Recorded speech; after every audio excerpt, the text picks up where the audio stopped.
నమస్తే welcome to 9 TV news నేను మీ ఆదిత్య ముందుగా బులెటిన్ హెడ్లైన్స్ చూద్దాం. మేడిగడ్డ ప్రాజెక్టుపై ప్రభుత్వం దృష్టి ప్రాజెక్టును పరిశీలించేందుకు వెళ్లిన సీఎం బృందం. ప్రకటనల కోసం ప్రజాధనమా ప్రజలపై అప్పుల కుప్పలిక ప్రశ్నించాలి కేఏ పాల్ సంచలన వ్యాఖ్యలు. నీళ్ల కోసమే చర్చ చలో నల్గొండ ప్రజాగలంగా బీఆర్ఎస్ వాయిస్ నీళ్ల కోసం లొల్లి షురు. సిరిసిల్ల మున్సిపల్ అధికారులు తీరుపై పద్మశాలి సంఘం అధ్యక్షుడు గోలి వెంకటరమణ ఆగ్రహం. బీఆర్ఎస్ సహాయంలో చేపట్టినటువంటి మేడిగడ్డ ప్రాజెక్టును విజిట్ చేసేందుకు సీఎం రేవంత్ రెడ్డి మంత్రులు ప్రజాప్రతినిధులు తరలివెళ్లారు. అసెంబ్లీ సమావేశాల్లో నీళ్ల కేటాయింపుపై విస్తృతంగా చర్చ సాగిన విషయం తెలిసిందే. కాగా గత ప్రభుత్వం హయాంలో ప్రాజెక్టుల కోసం కోట్ల రూపాయలు ఖర్చు చేయగా ప్రాజెక్టులో పటిష్ట లోపం ఉందని నాడు కాంగ్రెస్ నేతలు ఆరోపించారు. తాజాగా అవే విషయంపై మధ్యాహ్నం 3 గంటలకు ప్రాజెక్టుకు చేరుకొని తిరిగి సాయంత్రం 5 గంటలకు హైదరాబాద్కు రానున్నారు.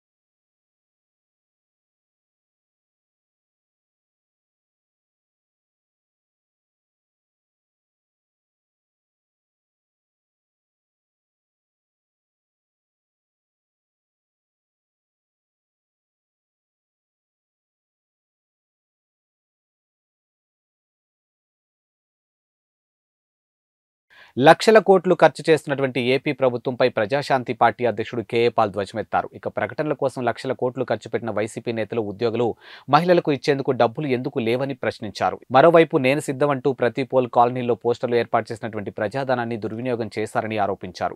మోడీ తొత్తులను ఓడించాలని సూచించారు. చూసారా, నేను సిద్ధం అని జగన్మోహన్ రెడ్డి గారు 1000 కోట్లు ఖర్చు పెట్టారట.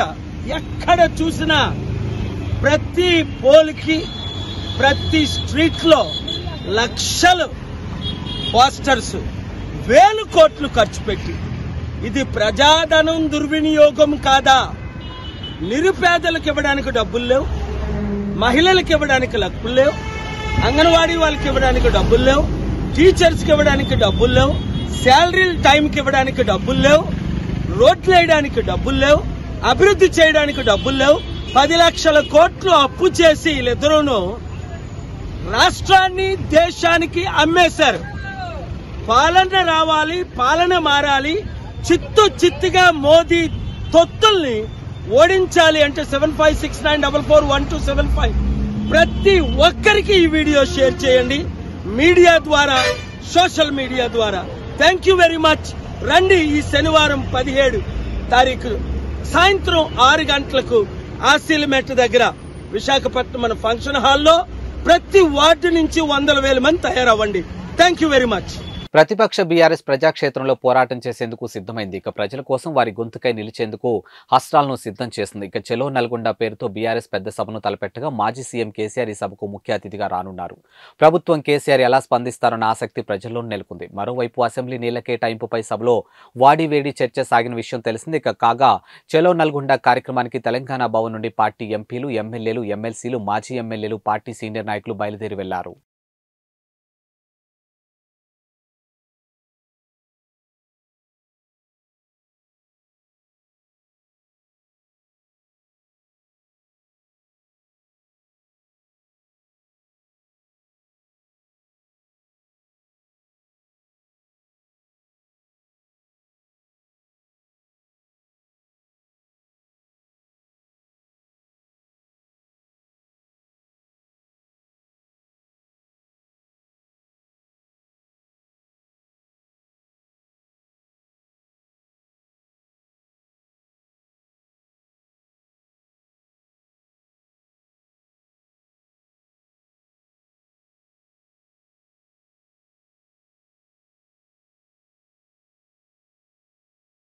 రాజన్న సిరిసిల్ల జిల్లా సిరిసిల్ల మున్సిపల్ అధికారుల తీరుపై పద్మశాలి సంఘం అధ్యక్షుడు గోలి వెంకట్రమణ ఆగ్రహం వ్యక్తం చేశారు. ఇక జిల్లా కేంద్రంలో ఏర్పాటు చేసినటువంటి మీడియా సమావేశంలో ఆయన మాట్లాడుతూ శ్రీ శివభక్త మార్కండేయ జయంతి వేడుకలు నిన్నటి రోజున అత్యంత వైభవంగా చేపట్టామని, మున్సిపల్ అధికారులు నేతన్న విగ్రహానికి అలంకరణ చేయకపోవడం పద్మశాలి బిడ్డలను అవమానించడమేనని అన్నారు. ఈ సమావేశంలో పద్మశాలి సంఘం ప్రధాన కార్యదర్శి మండల సత్యం, మోరా రవి, గాజుల బాలయ్య, కొండం శ్రీనివాస్, శ్రీరాములు, వెంకటేశం తదితరులు పాల్గొన్నారు.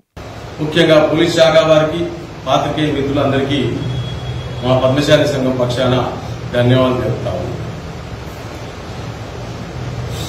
కాకపోతే ఒక చిన్న విషయం మీ ద్వారా తెలుపదలుచుకున్నాను. నిన్న జరిగిన మార్కండేయ జయంతి ఉత్సవాల్లో ఈ ఉత్సవాలు జరుగుతున్నవి దాదాపు 12 సంవత్సరాల నుంచి ఉత్సవాలు జరుగుతూ ఉన్నాయి. మార్కండేయ జయంతి ఉత్సవాలు, అదేవిధంగా నూలు పౌర్ణమి, రాఖీ పండుగ ఉత్సవాలు కూడా దాదాపు 50 సంవత్సరాల నుంచి పద్మశాలి సంఘం నిర్వహిస్తూ వస్తున్నది. ఈ క్రమంలో చాలా కాలంగా పాత బస్టాండ్లో ఉన్న నేతన్న విగ్రహం ఏర్పాటయ్యి ఉన్నప్పటి నుంచి ఇప్పటి వరకు నూలు పౌర్ణమి కావచ్చు, లేకుంటే మార్కండేయ జయంతి ఉత్సవాలు కావచ్చు, ఏవి జరిగినా కూడా ఆ జయంతి ఉత్సవాల కార్యక్రమానికి నేతన్న విగ్రహానికి అలంకరణ కార్యక్రమం ఉంటుండే. మరి ఎందుకనో నిన్న మున్సిపల్ శాఖ వారు ఆ నేతన్న విగ్రహాన్ని కనీసం కడగకుండా, కనీసం అలంకరణ చేయకుండా వదిలిపెట్టడం మా పద్మశాలీలందరికీ అవమానకరంగా భావిస్తున్నాం. మేము మా నేతలందరినీ కూడా అవమానించినట్టుగా మేము భావిస్తున్నాం. ఎందుకంటే చాలా కాలం నుంచి ఈ జయంతి ఉత్సవాలు నిర్వహిస్తూ వస్తా ఉన్నాం. ప్రతిసారి కూడా మున్సిపల్ శాఖ వారు ఈ నేతన్న విగ్రహానికి అలంకరణ కార్యక్రమం చేయడం ఆనవాయితీగా వస్తా ఉన్నది. కానీ ఎందుకని చేయలేదో మాకు తెలియదు. కానీ ఈ ఆఫీసర్లకు ఈ మధ్యకాలంలో పద్మశాల్యం అవమానించడం అలవాటైపోయింది. గతంలో పోయిన నూలు పౌర్ణమి అప్పుడు వెంకటేశ్వర దేవాలయంలో ఇదే జరిగింది. మేము వెళ్లే వరకు దేవాలయం మూసి ఉంచారు. అప్పుడు కూడా సంబంధిత తెలంగాణ ప్రత్యేక రాష్ట్రం కోసం సర్వం కోల్పోయి ఉప్పెన లాంటి ఉద్యమం చేసినటువంటి తెలంగాణ క్రిస్టియన్ జేఏసీ ప్రతినిధులు కాంగ్రెస్ ప్రభుత్వం ఉద్యమకారులకు ఇచ్చే సంక్షేమ ఫలాలు ఇవ్వాలని Telangana Christian JAC chairman Jilukarra Ravikumar demand చేశారు. ఇక తెలంగాణ ఉద్యమంలో కీలకమైన భూమికి పోషించినటువంటి జేఏసీలకు గత ప్రభుత్వం ఎలాంటి న్యాయం చేయలేదని అన్నారు. ఇక తెలంగాణ ప్రజల ఆకాంక్ష కోసం అనేక మంది అమరులవుతున్న సందర్భంలో రాష్ట్ర వ్యాప్తంగా ఉన్నటువంటి క్రైస్తవులుగా కలిసి జేఏసీగా ఏర్పడి మిలియన్ మార్చ్లో చెలో అసెంబ్లీ, సకల జనుల సమ్మె ఇలా అనేక రకాల ఉద్యమంలో కీలకంగా పనిచేశామని అన్నారు. ఇక ప్రత్యేక రాష్ట్రం ఏర్పడితే క్రైస్తవులకు ప్రత్యేక చట్టం వస్తుందని, ప్రత్యేక నిధులు వస్తాయని ఆయన ఆదేశించారని అన్నారు. ఇక ఉమ్మడి 10 జిల్లాలకు చెందినటువంటి 2200 మంది క్రిస్టియన్ జేఏసీ ప్రతినిధులకు ఎలాంటి నిబంధన లేకుండా ఉద్యమకారులకు కేటాయించే విధంగా 250 గజాల స్థలం నిర్మాణం కోసం 9 లక్షలు ప్రతి నెల పెన్షన్ ఇవ్వాలని ముఖ్యమంత్రి రేవంత్ రెడ్డిని వారు కోరారు. అనేక మంది అమరులైతున్న సమయంలో మేము సైతమని ఒక తెలంగాణ క్రిస్టియన్ జేఏసీగా ఏర్పడి ఉమ్మడి 10 జిల్లాల నుంచి అనేక మంది ఒక గుంపుగా ఏర్పాటు చేయబడి మిలియన్ మార్చ్ గాని, సహాయ నిరాకరణ గాని, సకల జన సమ్మె, చెలో అసెంబ్లీ, సంసద్ యాత్ర, సడక్ బంద్, సకల జన కార్యం చేస్తూ అనేకమైన కార్యక్రమంలో ఇన్వాల్వ్మెంట్ అయి చివరిగా సకల జనబేరితో ఈ ఉద్యమాన్ని కొనసాగింపబడి చేసి అంటే తెలంగాణ రాష్ట్రం ఏర్పడితే మా క్రైస్తవులకు ఒక ప్రత్యేకమైన చట్టం ఉంటుందని, మా క్రైస్తవులకు ఒక ప్రత్యేకమైన నిధి ఏర్పడుతుందనే ఉద్దేశంతోనే అసలు మా క్రైస్తవులకు ఈ తెలంగాణ రాష్ట్రంలో ఏమీ లేకుండా ఉన్న సమయంలో ఒక బలమైన ఉద్యమంగా తెలంగాణ క్రిస్టియన్ జేఏసీ ముందుకు సాగింది. అంటే ఇన్ని పోరాటాలు చేసిన తర్వాత ఈ 10 సంవత్సరములలో గత ప్రభుత్వము ఈ క్రైస్తవ క్రిస్టియన్ జేఏసీ గాని, ఈ పోరాటం కర్నూలు మున్సిపల్ పరిధిలోని 30 వార్డు కార్పొరేటర్ సంచన్న నోరు అదుపులో పెట్టుకుని మాట్లాడాలని అంటూ వైఎస్ఆర్సీపీ నాయకులు మీడియాతో మాట్లాడారు. ఇక పాణ్యం నియోజకవర్గం శాసనసభ్యులు కాటసాని రాంభూపాల్ రెడ్డి తనపై తప్పుడు కేసులు బనాయించి ఇబ్బందులు గురి చేస్తున్నారంటూ స్థానిక కర్నూలు మున్సిపల్ పరిధిలో 30వ వార్డు కార్పొరేటర్ సంచన్న పోలీసులను ఆశ్రయించడం హేయమైన చర్యగా మరియు అవమానకరంగా ఉంది అంటూ 30వ వార్డు వైఎస్ఆర్సీపీ నాయకులు మీడియాతో అన్నారు. ఇక సంచన్న నువ్వు ఎమ్మెల్యేని విమర్శించే స్థాయి కాదని, పార్టీ మారాలి, పార్టీ నుండి పోవాలి లేదా మరి ఏదైనా ఉద్దేశం ఉంటే హుందాతనం ప్రవర్తించి రాజకీయాల్లో హుందాగా పక్కకు తప్పుకోవాలి. కానీ ఇలా అబద్ధపు ప్రచారాలు చేస్తూ కాటసాని రాంభూపాల్ రెడ్డి గారిపై అనవసరమైన తప్పుడు కేసులు మరియు తప్పుడు ఆరోపణలు చేస్తూ ఉంటే కాటసాని రాంభూపాల్ రెడ్డి అభిమానులమైన మేము చూస్తూ ఊరుకోబోమని హెచ్చరించారు. తక్షణమే పెట్టినటువంటి కేసులను చేసినటువంటి తప్పుడు ప్రచారాలను వెనక్కి తీసుకోవాలని అన్నారు. ఏదైనా కానీ ఆయన అడుగుజాడలే నడుచుకున్నారు. మరి సంజన్న ఏ విధంగా సార్ని విమర్శించినాడో మనకైతే తెలియదు. ఎందుకు సార్ని విమర్శించినాడు, ఆయన చేసిన పనులేమి, ముఖ్యంగా మరి నిన్ను ఎంతనో గౌరవించి ప్రేమించి ఆయన నిన్ను దగ్గరికి ఆదరించినాడు కూడా. మరి ఒకప్పుడు సార్, మరి నేను కూడా సార్ అంటేనే 15 సంవత్సరాల నుంచి ఆయన అంటేనే ఉన్నాను. మరి నాకు కార్పొరేటర్ సీటు నాకు ఇవ్వాలి, ఆయన తన కొడుకుకు సంజన్న కొడుకుకు ఇచ్చినాడు. ఎందుకు ఇచ్చినాడు అమ్మా, హేమలతమ్మ నీవు వద్దులే, ఇప్పుడు యూత్ ఉంది కాబట్టి యూత్ ద్వారా జయరామ్కి ఇస్తామని జయరామ్కి ఇచ్చినాడు. అయినా నేను భయపడలేదు. సరేనా మీరు ఎట్లా చెప్తే అట్లా అని ఆయన అడుగుజాడలే. ఇంతవరకు నేను ఏ పార్టీలో కూడా చేరలేదు, పోలేదు కూడా ఎక్కడికి. మరి కొందరైతే పార్టీలు మార్చుకుంటూనే ఏ పార్టీ వచ్చిందంటే ఆ పార్టీలో వెళ్ళిపోవడము, మరి మళ్ళీ ఈ పార్టీ ఉందంటే ఈ పార్టీలోకి రావడము. వచ్చినా కూడా సార్ ఎంతో డబ్బులు ఇచ్చి, మరి సంజన్న నీకేమన్నా డబ్బులు ఖర్చు అయినావా, నీకు పార్టీలో కార్పొరేటర్ సీటుకు రావాలంటే ఒక 10 లక్షలైనా కావాలి ఎవరికైనా కానీ. మరి ఒక్క రూపాయి ఖర్చు పెట్టకుండా ఎమ్మెల్యే సారు నిన్ను గెలిపించి నీ కొడుకుని నిలబెట్టి, నీకు 3 పిల్లలు ఉన్నారంటే కూడా లేదు నీ కొడుకుని నిలబెట్టి అని జయరాముని నిలబెట్టి గెలిపించిన ఆయనకే నీ మీద ఆయనకి ఏమి అంత కేసులు పెట్టడానికి. ఒకసారి మీరు అట్లా ఎమ్మెల్యేని విమర్శించకూడదు, ఎవరినైనా కానీ నువ్వు ఎమ్మెల్యేని విమర్శించకూడదు. మరి సార్ నిన్నేమన్నా ఇప్పుడు వేరే పార్టీల నుంచి నువ్వు వెళ్ళొచ్చినావు కదా, వాళ్ళు నిన్ను బహిష్కరించినారా? ఇప్పుడు ఎవరైనా నీకు పార్టీ వాళ్ళు బహిష్కరించినారా? గౌరీ చరిత్ర వాళ్ళు కానీ ఎవరైనా కానీ ఎవరిని వెళ్ళగొట్టలేరు కదా. ఇప్పుడు నేను సార్ 16 వార్డు నావే అన్నావంట, 16 వార్డులు నీవెందుకైతే అన్నా, 30వ వార్డులో నువ్వు నిలబడి ఎన్ని పనులు చేసినావు? ఒక్క మీటింగ్ కన్నా వచ్చినారా మీరు? ఒక్క మీటింగ్ కూడా రాలేదు.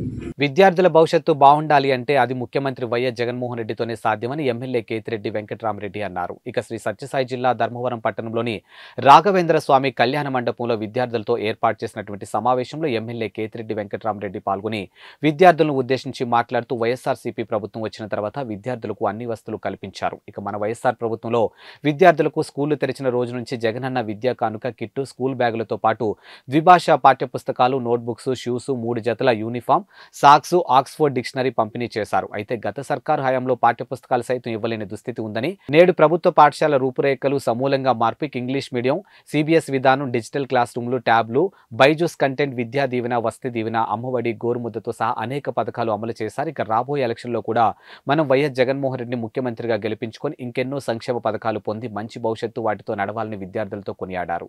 ఈ కార్యక్రమంలో పెద్ద ఎత్తున విద్యార్థులు పాల్గొన్నారు.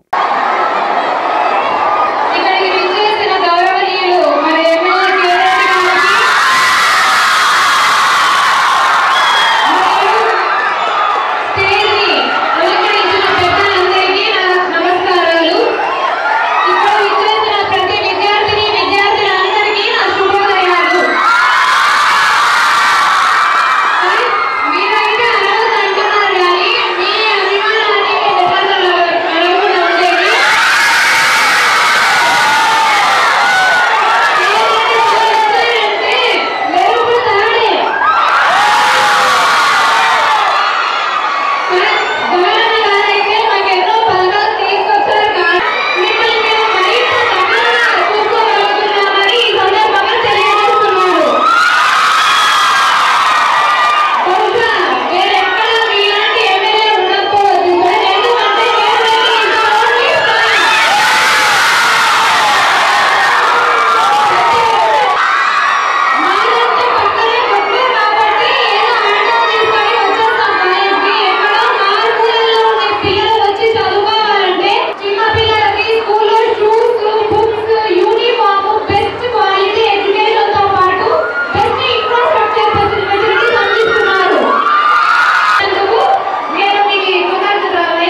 కాకినాడ జిల్లా ఏలేశ్వరం మండలం సిరిపురం గ్రామంలో ఇళ్ల స్థలాల విషయంలో భారీ కుంభకోణం జరిగిందని జైభీంరావు భారత్ పార్టీ కాకినాడ జిల్లా వర్కింగ్ ప్రెసిడెంట్ బుంగా సతీష్ కుమార్ ఆరోపించారు. ఇక ఎమ్మెల్యే పర్వత పూర్ణచంద్ర ప్రసాద్ ప్రోద్బలంతో తక్కువ రేటు ఉన్నటువంటి భూమిని ఎక్కువ రేటుకి కొనుగోలు చేశారని అన్నారు. ఇక మంగళవారం జిల్లా అధికారులు ఫిర్యాదు చేశారు. ఇక అనంతరం ఆయన విలేకరులతో మాట్లాడారు. పేదల కోసం ఊరికి దూరంగా నివాసయోగ్యం కాని ముంపు ప్రాంతాల్లో ప్రజల ఇష్టంతో సంబంధం లేకుండా స్థలాలు కొనుగోలు చేశారని అన్నారు. ఇప్పటి వరకు ఆ స్థలమే ప్రజలకు చూపించకుండా పట్టాలిచ్చి ఇప్పుడు కొత్తగా రిజిస్ట్రేషన్ ప్రక్రియ ప్రారంభించడం ప్రజల్ని మోసం చేయడమేనని అన్నారు. ఇక ఎలక్షన్లో ప్రజల్ని మభ్యపెట్టే ప్రయత్నమని మేనిఫెస్టోకి మోసపోవద్దని ప్రజలకు సూచించారు. ఇక ప్రజల్లో ఇళ్ల స్థలాలపై పూర్తిగా వ్యతిరేకత ఉందని, ఎక్కువ విలువ చేసే స్థలాన్ని వైసీపీ ప్రభుత్వ కార్యకర్తలకు కట్టబెట్టి మిగతా వారిని ఊరికే చివరన నెట్టివేశారని, ఇది ముమ్మాటికి కుల వివక్షత అని తెలిపారు. ఇక దీనిని ప్రజలు వ్యతిరేకించాలని పిలుపునిచ్చారు.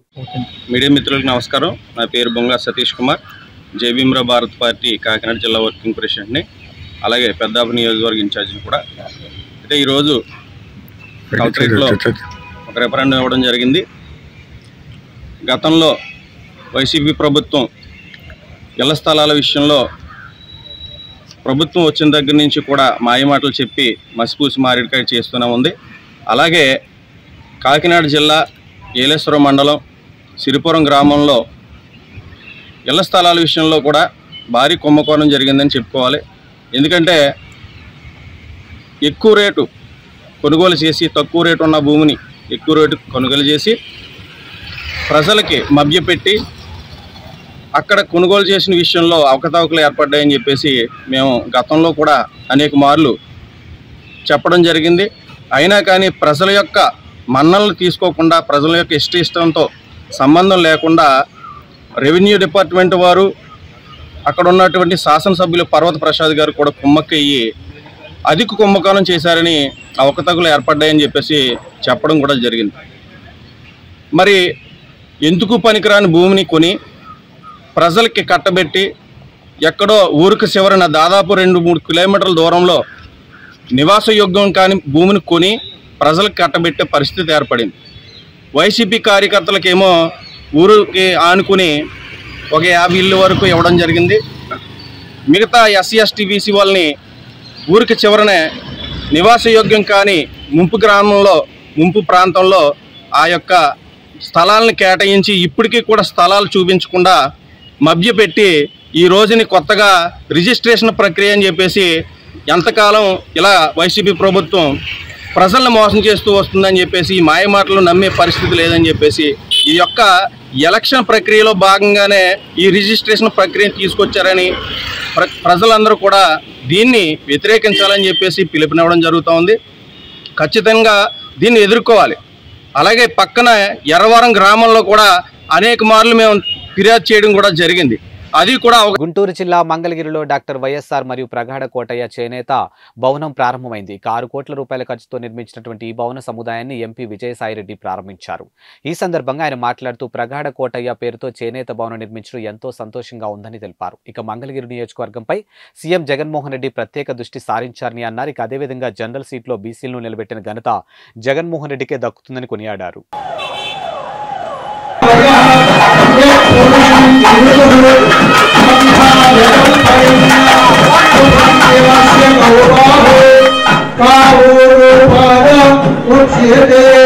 బ్రాహ్మణోస్య ముఖవాసి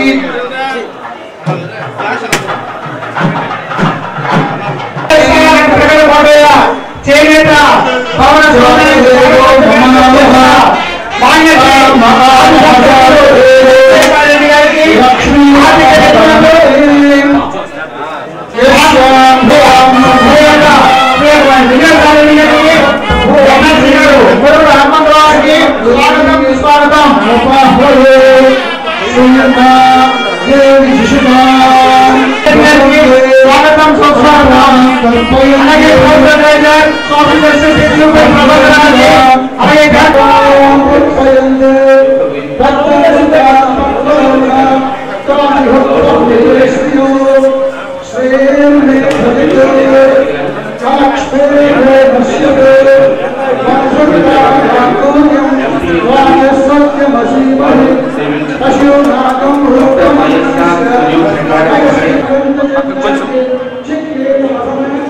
కూడా రాజ్యాంగ పదవుల్లో కానీ లేకుంటే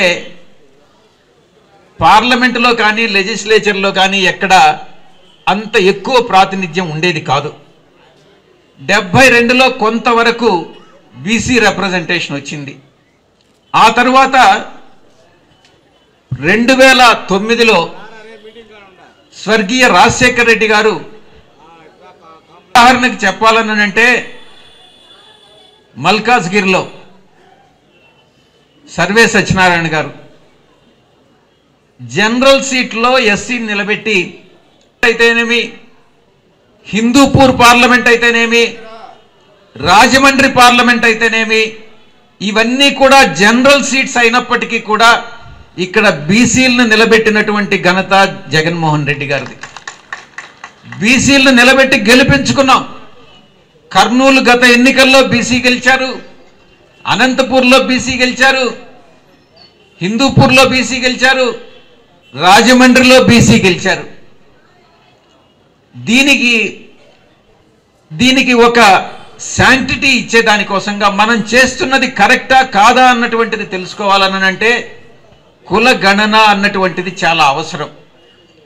అందుకే ఒక సంవత్సరం క్రిందట ఈ యొక్క క్యాస్ట్ సెన్సస్ కి పల్నాడు జిల్లా దాచేపల్లిలో కీచక పోలీస్ వ్యవహారం బయటకు వచ్చింది. ఇక దాచేపల్లి పోలీస్ స్టేషన్ కు చెందినటువంటి కానిస్టేబుల్ వెంకట్ నాయక్ లైంగిక వేధింపులకు పాల్పడ్డాడని పట్టణానికి చెందినటువంటి వివాహిత ఆరోపిస్తుంది. ఇక తన భర్తను పోలీస్ స్టేషన్ లో పెట్టడంతో పాటు కొట్టాడని, తన పాప ముందే తనపై లైంగిక వేధింపులకు పాల్పడ్డాడని వాపోయింది. ఇక తాను 3 నెలల గర్భిణీ ఉన్న సమయంలో వేధింపులకు పాల్పడడంతో తన గర్భాన్ని కోల్పోయానని మహిళ ఆవేదన వ్యక్తం చేస్తుంది. ఇప్పటికైనా ఉన్నతాధికారులు స్పందించి కీచక పోలీస్ పై చర్యలు తీసుకోవాలని డిమాండ్ చేస్తుంది. వెంకట్ నాయక్ అనే అతను, నేను ఇక్కడ నారాయణపురంలో రెంటుకుంటుంటే మా హస్బెండ్ పోలీస్ స్టేషన్లో కేసు అయి ఉంటే మా ఇంటికి వచ్చాడు. వచ్చిన ఫస్ట్ 4-5 డేస్ బాగానే ఉన్నాడు. తర్వాత నన్ను అది ఇది మీ హస్బెండ్ మీద అన్ని కేసులు ఉన్నాయని చెప్పేసి నన్ను, నా పాపని భయభ్రాంతులకు గురి చేసి సెక్సువల్ హెరాస్మెంట్ చేసి దానివల్ల నాకు ప్రెగ్నెన్సీ కూడా అబార్షన్ అవ్వడం అనేది జరిగింది. నేను ఎస్పీ ఆఫీస్కి వెళ్ళినా కానీ నాకు న్యాయం అనేది జరగలేదు. ఇక్కడ ఎస్ఐ గారిని, సిఐ గారిని సంప్రదించినా కానీ ఎస్ఐ గారి దగ్గరికి వెళ్తే సిఐ గారి దగ్గరికి వెళ్ళమని, సిఐ గారి దగ్గరికి వెళ్తే డిఎస్పీ గారి దగ్గరికి వెళ్ళమని చెప్పేసి ఒకళ్ళ మీద ఒకరు చెప్పుకుంటున్నారు. ఎందుకంటే వీళ్ళు ఒకే డిపార్ట్మెంట్ కాబట్టి నాకు అనేది ఎటువంటి న్యాయం అనేది జరగలేదు. దయచేసి ప్రెస్ వాళ్ళ వల్ల అయినా కానీ నాకు న్యాయం జరగాలని కోరుకుంటున్నాను. అలాగే చాలా మంది ఆడపిల్లల్ని అతను అలా చేశాడని చెప్పేసి నాకు తెలిసింది. ఇలానే కేసుల్లో ఇచ్చేసి ఆడపిల్లల్ని వాడుకోవడం అనేది జరిగింది. చిన్న పాప ఉందని కూడా ఆలోచించకుండా నన్ను చాలా ఇబ్బంది పెట్టున్నాడు. దయచేసి నేను ఒకటే కోరుకునేది, నాలాగా ఎవరు ఆడపిల్లలు అనేది ఇబ్బంది పడకూడదు. వెంకట్ నాయక్ని శిక్షించాలని కోరుకుంటున్నాను. సోషల్ మీడియాలో వస్తున్నటువంటి కథనాలను ఖండించినటువంటి సిఐఓ విశ్వవిద్యాలయంలో అసాంఘిక కార్యకలాపాలు జరిగినట్లు సోషల్ మీడియాలో హల్చల్ తాడేపల్లి పోలీసుల పేరుతో ఫేక్ న్యూస్ చక్కర్లు కొడుతూ ఉన్నాయి. ఇక సోషల్ మీడియాలో వచ్చే కథనాలను ఎవరూ నమ్మవద్దని తెలిపిన సిఐ మధుసూదన్ రావు 2 రోజుల క్రితం ఓ విద్యార్థి హాస్టల్పై నుంచి దూకి ఆత్మహత్య చేసుకున్నారు. ఇక కేసు నమోదు చేసి దర్యాప్తు చేపట్టాం.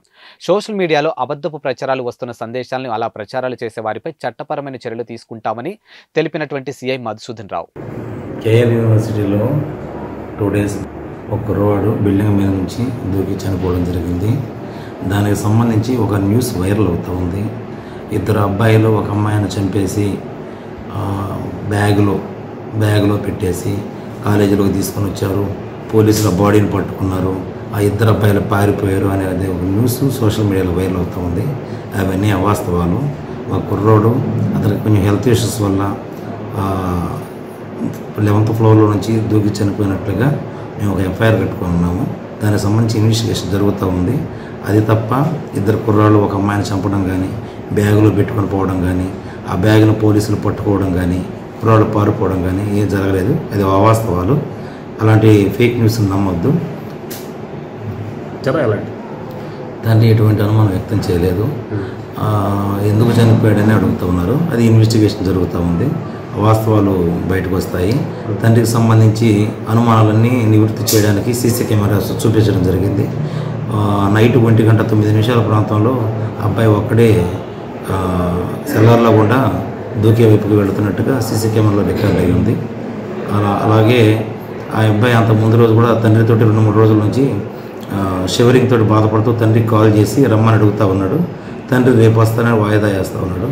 అంతవరకు అయితే ఇన్వెస్టిగేషన్ తెలిసింది. ఫర్దర్ ఇన్వెస్టిగేషన్, సైంటిఫిక్ ఇన్వెస్టిగేషన్ ఇవన్నీ జరుగుతూ ఉన్నాయి. త్వరలో ఇన్ఫర్మేషన్ చెప్తాం. శ్రీ సత్యసాయి జిల్లా పుట్టపర్తి విమానాశ్రయం చేరుకున్నటువంటి మాజీ ముఖ్యమంత్రి చంద్రబాబు సతీమణి నారా భువనేశ్వర్ భువనేశ్వరికి ఘన స్వాగతం పలికిన మాజీ మంత్రి పల్లె రఘునాథ్ రెడ్డి మాజీ ఎంపీ నిమ్మల కృష్ణప్ప మాజీ ఎమ్మెల్యే పార్థసారథి పరిటాల సునీతమ్మ సవితమ్మ బండారు శ్రావణి టీడీపీ ముఖ్య నాయకులు విమానాశ్రయం నుంచి రోడ్డు మార్గాన నిడిమామిడి బయలుదేరినటువంటి నారా భువనేశ్వరి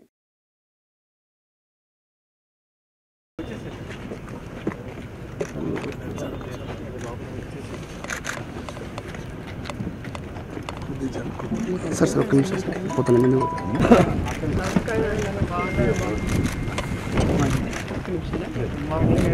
లైన్ లోనే బాగుంటుంది ఇద్దరు మధ్యలో తిరిగి రండి సార్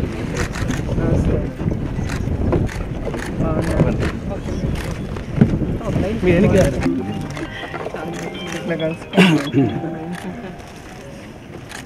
సాయి ఓకే మేడం ఏంటన్నా నేను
ఇవి వాల్టి బులెటిన్ అప్డేట్స్ మరో బులెటిన్తో మళ్ళీ కలుద్దాం. అంతవరకు సెలవు, నమస్కారం.